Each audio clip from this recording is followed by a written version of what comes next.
Okay na busog. Kita na natin sa spaghetti. Spaghetti. I don't want to learn how you prepare it.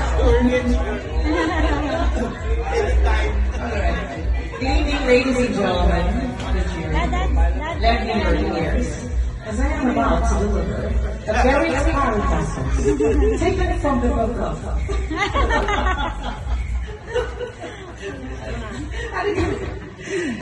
sa akong Reyna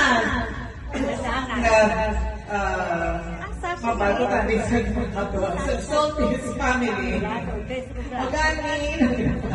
Yeah, for the benefit of my BFF. Ano naman? Josefa! Para sa ating birthday celebrator, Mrs. Josefa Soltis, a.k.a. Mama Eps. Thank you. Happy 86th birthday, Ma. Gusto ko lang mabalatan kung nalingloge sa itong shadow kalawas ang fountain of youth. Kaya na ang akong na wall. Magabi sa mama, may asin pa. Kaya alam ka bata pag-ihapon, mas malipayon ka subok.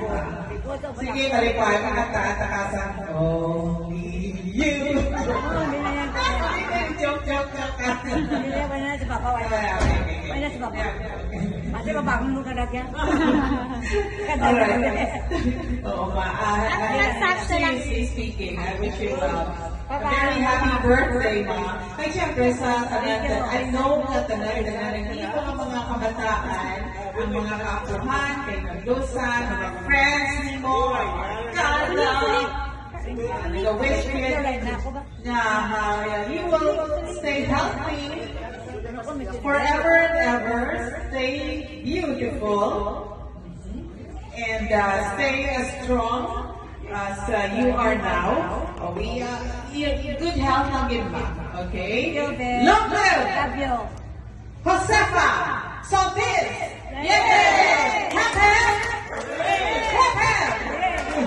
Happy birthday! We love you, Mom, and to teacher si Chito and Wood and Ivan and Brie also happy birthday. Thank you. And to everybody who came here today. Maraming salamat sa pagtambong sa kadlawan ni Mama Eps. Yes, so nag-aari kami tanan ng Eps kaya nagpapalang gamit kami sa inyo. Okay. Thank you, Mama Eps, and happy birthday. Thank you, Thank you.